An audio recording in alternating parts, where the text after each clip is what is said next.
Guys welcome to cricket Venkatesh. So trend reverse అయింది. ఇప్పటివరకు first 5 మ్యాచెస్లో మనం చూస్తే టాస్ గెలిచి ముందుగా బౌలింగ్ తీసుకుని చేజ్ చేసిన టీమ్స్ గెలుస్తూ వచ్చాయి. కానీ సన్ రైజర్స్ హైదరాబాద్ ఆ ట్రెండ్ని రివర్స్ చేసింది. ట్రెండ్ సెట్ చేయడం ఇంపార్టెంట్ అనేది సినిమా డైలాగ్ ఉంటుంది, అట్లా వాళ్ళు ట్రెండ్ సెట్ చేశారు.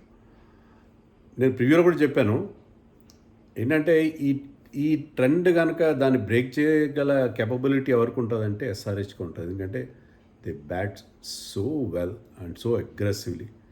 ఈ సీజన్లో హయ్యెస్ట్ స్కోర్ వాళ్ళు సాధించి మ్యాచ్ ఈజీగా గెలిచారు. ఇది ఏదో ఒక్క ఆటగాడి వల్ల గెలిచారని అనుకోవడానికి లేదు. నితీష్ కుమార్ రెడ్డికి man of the match award ఇచ్చారు, డిజర్వింగ్, ఎందుకంటే ఆల్రౌండ్ పర్ఫార్మెన్స్ ఇచ్చాడు. కానీ అందరు కాంట్రిబ్యూట్ చేశారు. పర్టికులర్లీ వాళ్ళు ఎందుకు హ్యాపీ ఫీల్ కావాలంటే ఫస్ట్ మ్యాచ్లో బౌలింగ్ చాలా లిస్ట్లెస్గా, దారుణంగా, చాలా అధ్వానంగా అనిపించింది. బౌలింగ్ చాలా ఇంప్రూవ్ అయింది.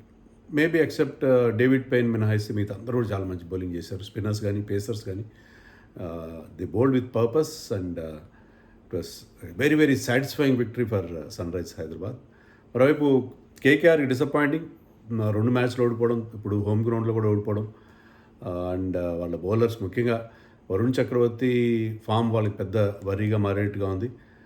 వాళ్ళ బౌలింగ్ చాలా వరకు డిసప్పాయింటింగ్ వాళ్ళ బౌలింగ్ డిస్ప్లే. ఈవెన్ బ్యాటింగ్లో కూడా ఒక్క రఘువంశీ ఒకడే బాగా ఆడాడు. కానీ రఘువంశీ అతని జడ్జ్మెంట్ ఆఫ్ రన్ ఏమాత్రం బాగాలేదు. 2 క్రూషియల్ రన్అట్స్లో అతను 2 సార్లు కూడా అతనిదే మిస్టేక్గా కనిపించింది మనకి.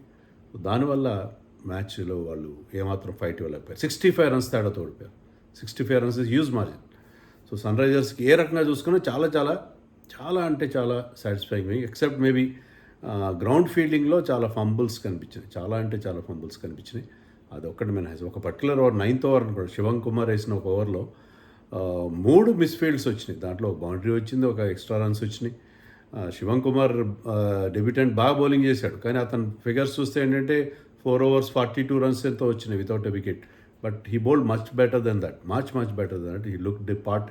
డెఫినెట్గా చాలా ఇంప్రెసివ్గా అతను స్టార్ట్ చేశాడు. కానీ ఫీల్డింగ్ ల్యాప్సెస్ అతని బౌలింగ్లో ఎక్కువగా అనిపించినాయి. But anyway it's a very good performance. Toss ఓడిపోయినా కూడా చాలా బాగా పర్ఫామ్ చేశారు సన్ రైజర్స్. సో వాళ్ళ టీమ్ సెలెక్షన్ కూడా బాగుంది. మనం అనుకున్నట్టుగా శివం కుమార్ తీసుకొచ్చారు. అయితే at the expense of Harshal Patel తీసుకొచ్చారు. హర్షల్ పటేల్ ఎక్స్పీరియన్స్ కౌంట్ అవుతుంది, కానీ డేవిడ్ పెయిన్ని పక్కన పెట్టి హర్షల్ పటేల్ని ఆడించినా బాగుండేది. మీకు ఫారిన్ ప్లేయర్స్ ఉన్నారు కాబట్టి ఆడించుకోవాలని. డేవిడ్ పెయిన్ పేస్ లేదేం లేదు, and you not at all impressive. He was taken to the cleaners by ఫినాలన్ అయితే అతను వరుసగా 6లు 4లు కొట్టాడు. 25 రన్స్ ఇచ్చాడు ఫస్ట్ ఓవర్లో David pain. But anyway selection పక్కన పెడితే ఎస్ఆర్హెచ్ అప్రోచ్ కానీ వాళ్ళు ఆడిన పాజిటివ్ ఇంటెంట్ కానీ చాలా బాగా అనిపించింది. ఫస్ట్ ఓవర్ కాస్త క్వైట్గా ఆడిన తర్వాత బ్యాట్ జులిపించడం మొదలుపెట్టారు. Travis head was the initial aggressor. అతను ముందు స్టార్ట్ చేస్తే అభిషేక్ శర్మ విషయంలో నచ్చింది ఏంటంటే, ఓకే స్టార్టింగ్లో 2 6లు కొట్టాడు, తన ఎఫర్ట్లెస్ సీజ్ మంచి షాట్స్ కొట్టాడు. కానీ తర్వాత ఎందుకంటే అక్కడ ఈడెన్ గార్డెన్స్ పిచ్ ఎలా ఉంటుందంటే అవుట్ఫీల్డ్ చాలా క్విక్ ఉంటుంది, లైట్నింగ్ ఫాస్ట్ ఉంటుంది. సో అతను he was trying to hit more force than sixers. So అతను ఓవరాల్గా 4 6లు కొట్టాడు, కానీ 2 6లు కొట్టిన తర్వాత ఎక్కువగా అతను 4లు కొట్టడం మనం చూసాం. సో తన అప్రోచ్ మార్చుకున్నాడు. అంటే ప్రతిదీ గాల్లో కొట్టడం ఎందుకు, అవసరం లేదు ప్రతిసారి, even I can get runs all along the ground అని కూడా అతను నేలబారుగా కొట్టడం అనేది చాలా ఇంప్రూవ్డ్ పర్ఫార్మెన్స్ కనిపిస్తుంది. సో ఇద్దరు కలిసి వాయువు తోడినట్టు అని చెప్తాం మనం. ట్రావిషేక్ బ్రహ్మాండమైన స్టార్ట్ ఇచ్చారు. ఇప్పుడు సన్ రైజర్స్ సక్సెస్ స్టోరీ ఇదే కదా. సన్ రైజర్స్ ఎప్పుడు బాగా ఆడతారంటే ట్రావిషేక్ కనుక మంచి మొమెంటం ఇస్తే ఆ బ్రహ్మాండమైన ఎక్స్ప్లోజివ్ స్టార్ట్ ఇస్తే అలాగే ఇచ్చారు. 82 runs పార్ట్నర్షిప్, అది తుఫానీ పార్ట్నర్షిప్, విల్విన్ పార్ట్నర్షిప్. లాస్ట్ ఓవర్ పవర్ ప్లేలో అవుట్ అయ్యాడు ట్రావిస్ హెడ్, బట్ 84 runs వచ్చినాయి, 84 for 1 పవర్ ప్లేలో. సో పవర్ ప్లే గెలిస్తే మీరు మ్యాచ్ గెలిచినట్టే. ఆ తర్వాత ఇన్నింగ్స్ కాస్త కుంటుపడింది. తర్వాత మీకు Ishan Kishan look very good, 3 బౌండరీలు కొట్టాడు, కానీ అతను కూడా మనకు పెద్ద షాట్ కొట్టిపోయి అవుతాడు. అభిషేక్ కూడా ఒక కాంట్రవర్షియల్ క్యాచ్, అది యాక్చువల్గా కాంట్రవర్షియల్ అంటే చెప్తాను దాని గురించి కూడా. వరుణ్ చక్రవర్తి డీప్లో క్యాచ్ పట్టాడు, బాగానే ఉంది, కానీ అది డౌట్ఫుల్గా వచ్చింది.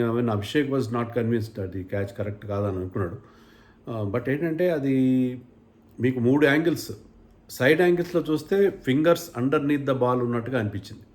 కానీ స్ట్రెయిట్‌గా చూస్తే ఏంటంటే, స్ట్రెయిట్‌గా చూసినప్పుడు బాల్ బౌన్స్ అయ్యి చేతిలో బంప్ బాల్‌లా కనిపించింది. నేను ట్వీట్ కూడా చేశాను. కానీ అశ్విన్ తర్వాత చేశాడు, హర్ష బోగ్లే వీళ్ళందరూ క్లారిఫై చేస్తుంది ఏంటంటే, మీకు ఫ్రంట్ యాంగిల్ ఎప్పుడైతే వస్తుందో అక్కడ ఆప్టికల్ ఇల్యూషన్ ఒకటి క్రియేట్ అవుతుంది. దానివల్ల ground level some technical thing వల్ల బౌన్స్ అయినట్టుగా కనిపిస్తుంది. సో థర్డ్ ఎంపైర్స్కి వాళ్ళకి ఇచ్చే ట్రైనింగ్ ఏంటంటే ఫ్రంట్ యాంగిల్లో ఆ బౌన్స్ని ఇగ్నోర్ చేయమని చెప్పి, బౌన్స్ లాగా అనిపిస్తుంది. సైడ్ యాంగిల్ నుంచి కనుక మీకు ఫింగర్స్ అండర్నీత్ ద బాల్ ఉన్నట్టుంటే ఫ్రంట్ యాంగిల్లో ఉండే బౌన్స్ని ఇగ్నోర్ చేయాలన్నట్టుగా ఉంది. దాని గురించి చర్చ జరుగుతుంది. బట్ అలా అన్నారు కాబట్టి అది కనుక కరెక్ట్ అయితే సైడ్ యాంగిల్ నుంచి అయితే క్లాచ్ క్లీన్గానే కనిపించింది ఫింగర్స్ కింద ఉన్నట్టుగా. ఎనీవే అభిషేక్ అలా అవుట్ అయ్యాడు. సో వరుసగా వికెట్లు పడడం మొదలుపెట్టినాయి. అభిషేక్ అవుట్ అవ్వడం, ఇషాన్ కిషన్ అవుట్ అవ్వడం, అనికేత్ వర్మ కూడా వచ్చి పెద్ద షాట్ కొట్టే ప్రయత్నించి అనికేత్ వర్మ అవుట్ అయిపోయాడు. అతను కాస్త ఎర్లీగా పంపించారు. సో వరుసగా 3 వికెట్లు పడ్డాయి. ఐ థింక్ 101 నుంచి అక్కడి నుంచో 18 రన్స్ తేడాతో 3 వికెట్లు పడిపోయినాయి. సో ఇన్నింగ్స్ ఒక్కసారిగా కుదిపి వచ్చేసింది. But then they had a wonderful partnership between Klaasen and Nitish Kumar Reddy. ఇద్దరు కలిసి కాస్త స్లోగా స్టార్ట్ అయిన ఆ మిడిల్ ఓవర్స్లో, అంటే 10 ఓవర్స్ తర్వాత పిచ్ కూడా it was a బెల్టర్.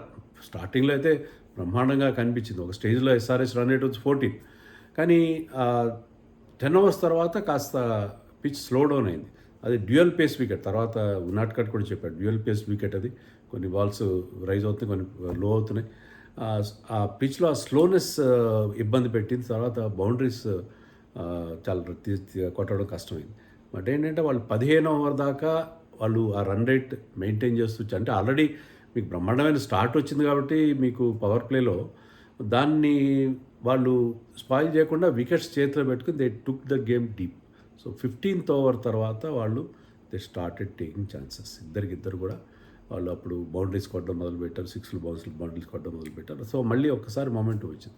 Klaasen first మ్యాచ్లో కాస్త ఇఫీగా కనిపించిన, ఇక్కడ చాలా మంచి ఇన్నింగ్స్ ఆడాడు. అతనికి స్పిన్నర్స్ బాగా ఆడతారు కదా. వరుణ్ చక్రవర్తి అయితే ఒక ఓవర్లో 4లు 6లు బాధేశాడు అభిషేక్ శర్మ. సో 2 ఓవర్లు వేశాడు. ఈ was very expensive. Sunil Narine bowled brilliantly. But Sunil Narayan విషయంలో కూడా క్లాసన్ అతనికి ఎప్పుడు అవుట్ కాలేదు, ఇక్కడ కూడా అవుట్ కాలేదు. సునీల్ నారాయణ్ని బాగా హ్యాండిల్ చేయగలిగాడు. So Klaasen Nitish Kumar Reddy 82 runs partnership అనుకుంటా. That was very good, that was really good. అది వాళ్ళిద్దరు 200 దాకా టీంని తీసుకెళ్లారు. సో ఆ పార్ట్నర్షిప్ వల్ల ఆ మొమెంటం వచ్చింది. నితీష్ కుమార్ రెడ్డి ఒక పెద్ద షాట్ కొట్టి ప్రయత్నం అవుట్ అయ్యాడు, అలాగే క్లాసన్ కూడా అవుట్ అయ్యాడు. బట్ శివం కుమార్ వచ్చి వెంటనే ఒక 4 కొట్టాడు. హర్ష్ దుబే 2 4లు కొట్టాడు. సో చివరిలో వాళ్ళిద్దరు కూడా, అంటే బ్యాటింగ్లో ఉన్న డెప్త్ని వాళ్ళు చూపించారు. సో మనకి లాస్ట్లో కూడా ఎస్ఆర్హెచ్కి రన్స్ వచ్చినాయి. సో 226 ఎప్పుడైతే వాళ్ళు బోర్డు మీద పెట్టారో అది ఒక మంచి స్కోర్గా కనిపించింది. అన్లెస్ ఫినాలన్ ఒక్కడే అక్కడ డేంజర్గా నాకైతే ఫినాలన్ కనిపించాడు, కెమెరన్ గేన్ కూడా కాదు. కేకేఆర్ బౌలర్స్లో ముజర్బానికి 4 వికెట్లు వచ్చాయి. ఈ బౌల్డ్ వెల్. ఫస్ట్లో కాస్త రన్స్ ఇచ్చిన తర్వాత ఈ came back and bowled well. Vaibhav రారా bowled some beautiful yorkers.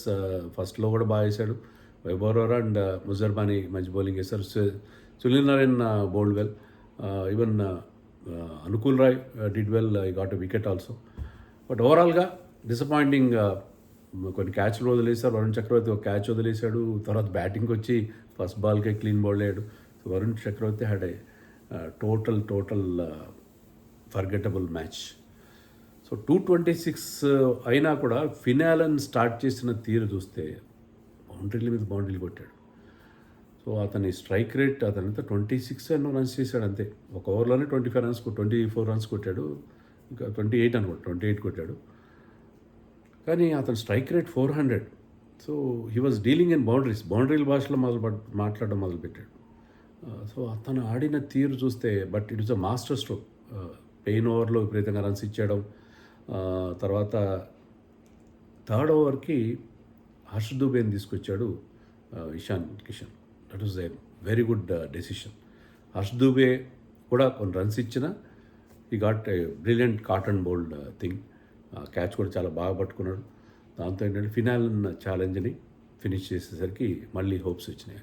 Rahane ఏమాత్రం ఇంప్రెసివ్గా అనిపించలేదు. Rahane was very very sketchy. But Angkrish Raghuvanshi from the beginning చాలా క్లాసీగా ఆడతాడు ఆ కుర్రాడు. చాలా మంచి భవిష్యత్తు ఉంది అతనికి. ఆ, మంచి స్ట్రైక్ రేట్తో ఆడతాడు. బట్ ఆ పవర్ హిట్టింగ్ చేయకుండా ఆల్ క్రికెటింగ్ షాట్స్, మంచి టైమింగ్తో కూడిన షాట్స్తో, and has got full range of shots అన్ని వైపులో, ఆన్ సైడ్, ఆఫ్ సైడ్, అన్ని వైపులో కూడా మంచి షాట్స్ కొడతాడు. ఈ plays very late and looking very good. So అతను చాలా ఇంప్రెసివ్గా అతను 50 చేశాడు. కానీ అతని దగ్గర వచ్చిన ప్రాబ్లం ఏంటంటే ఈ run judgement. Rahane was consumed by Jaydev Unadkat last over of power play. So Jaydev Unadkat bowled brilliantly, got 3 wickets. And Cameron Green and Raghuvanshi got involved in a mixup. Ball Malinga కాలికి తగిలి కొద్దిగా డీవియేట్ అయింది. Bowler was Malinga. అనవసరమైన రన్ కోసం తొందరపడి ఆ రన్ కోసం వెళ్ళాడు. క్యామరన్ గ్రీన్ రెస్పాండ్ అయ్యేసరికి బాల్ మలింగా దాన్ని క్యాచ్ చేసి ఇమీడియట్గా ఈ బ్రోక్ ద స్టంప్స్. అప్పటికి Raghuvanshi was very much short of the crease. So అది ఇద్దరు బ్యాట్స్మెన్ క్రాస్ అవ్వలేదు కాబట్టి ముందుగా రఘువంశీ వెళ్దా ఉంటున్నాడు, తర్వాత క్యామరన్ గ్రీన్ వెళ్ళాడు. So Cameron green second failure, 25 crore man, not bowling at all. So మరొక ఫెయిల్యూర్ అతనికి. సో అతనికి అంత డబ్బు పెట్టి ఎందుకు తీసుకున్నాం అని చెప్పి కేకేఆర్ ఫీల్ అవుతున్నారేమో బహుశా. But cannot be so sure. ఇతను తర్వాత ఈ విల్ కమ్ బ్యాక్ డెఫినెట్గా.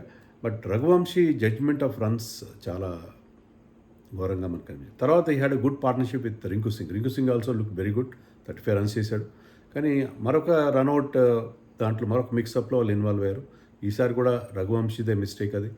అతను బ్యాక్వర్డ్ పాయింట్కి రింకు సింగ్ ఆడినప్పుడు that call was by the non striker, backward point వెళ్ళింది కాబట్టి రఘువంశీ కంప్లీట్గా కమిట్ అయిపోయాడు రన్ కోసం. That was no run in that, straight to the backward point, నేరుగా ఫీల్డర్కి వెళ్ళింది. సో సెకండ్ రన్అవుట్, ఆ 2 రన్అవుట్లు అంటే అవే మనకి ఇదని కాదు, కానీ అవకాశం ఉంది, అవకాశం ఉండేది. ఎందుకంటే రింకు సింగ్ ఆడుతున్న తీరు, రఘువంశీ ఆడుతున్న తీరు చూస్తుంటే ఆ పార్ట్నర్షిప్ వాళ్ళకి ఛాన్స్ ఇచ్చినట్టుగా అనిపించింది. కానీ రమణ్ దీప్ ఎందుకున్నా లాస్ట్ సీజన్ పెద్ద బాగా ఆడలేదు, ఈ సీజన్లో కూడా ఈ was not looking good. Raman Deep కానీ తర్వాత అనుకూల్ రాయ్ కూడా వచ్చిన వెంటనే నితీష్ కుమార్ రెడ్డి 12th ఓవర్లో బౌలింగ్కి వచ్చాడు. ఈ బౌల్డ్ బ్రిలియంట్లీ. నితీష్ కుమార్ రెడ్డి ఆ స్పేస్ ఇంప్రూవ్ చేశాడు. ఈ was getting some movement. So slower once కూడా ఎగ్జిక్యూట్ చేయగలుగుతున్నాడు. సో ఈ got rid of Rinku sing with a slower one. So Nitish Kumar Reddy bowled brilliantly. తను 2 ఓవర్లో కేవలం 17 runs ఇచ్చి 2 wickets, క్రూషియల్ వికెట్స్ తీశాడు. బ్యాటింగ్లో కూడా 39 చేశాడు. So Nitish Kumar Reddy is looking very very good. అతను కూడా ఈ పర్ఫార్మెన్స్ చాలా confidence, man of the match performance. ఇటీవల కాలంలో అతనికి ఏది కలిసి రావట్లేదు, చాలా కాన్ఫిడెన్స్ ఇస్తుంది. ముఖ్యంగా అతను బౌలింగ్ బాగా చేయడం ఇండియన్ కాంటెక్స్ట్లో కూడా మనకి చాలా మంచి శుభసూచకంగా చెప్పుకోవాలి. ఫస్ట్ మ్యాచ్లో కూడా బాగానే చేశాడు, కానీ ఈ మ్యాచ్లో అతని బౌలింగ్ చాలా ఇంప్రెసివ్గా అనిపించింది. చెప్పినట్టుగా శివంగ్ బాగా బౌలింగ్ చేశాడు. Jaydev Unadkat got the remaining wickets. So ఎక్కడ కూడా వాళ్ళు చేజ్ ఉన్నట్టుగా అనిపించలేదు. లాస్ట్కి వచ్చేసరికి ఈజీగా ఎస్ఆర్హెచ్ గెలిచేసింది. 65 runs తేడాతో గెలిచింది. సో అందరు కాంట్రిబ్యూట్ చేశారు. సో ముగ్గురు వాళ్ళ main batsmen head Abhishek and Klaasen, and very good contribution from Nitish Reddy. And bowlers అందరూ కూడా, శివం కానీ ఈవెన్ యశాన్ మలింగా బౌల్డ్ వెల్. అతను కూడా లేట్గా బౌలింగ్కి వచ్చాడు, కానీ అతను కూడా స్లోయర్ వన్స్ బాగా ఎగ్జిక్యూట్ చేయగలిగాడు. సో ఈ got a wicket also. So అందరు బౌలర్స్ బౌలింగ్ బాగా చేశారు, బ్యాటింగ్ బాగా చేశారు, టీం వర్క్తో గెలిచారు. So SRH will have great party to night అనుకుంటున్నాను. చాలా నెక్స్ట్ హోమ్ మ్యాచ్ ఉంది కదా వాళ్ళకి, డే మ్యాచ్ ఉంది సండే రోజున అగైన్స్ ఎల్ఎస్జీ.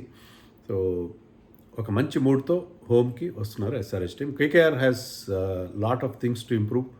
వాళ్ళ టీం ప్రాపర్గా సెట్ అయినట్టుగా లేదు. బౌలింగ్లో కానీ బ్యాటింగ్లో కానీ they have so many problems. వాళ్ళు సైఫర్ట్ని కూడా ఆడించుకుంటే బాగుంటుందేమో అని నాకు అనిపిస్తుంది. ఈవెన్ క్యామరన్ గ్రీన్ బౌలింగ్ చేయకపోతే క్యామరన్ గ్రీన్ పక్కన పెట్టి దే కెన్ ప్లే సైఫర్ట్, ఏమంటారు?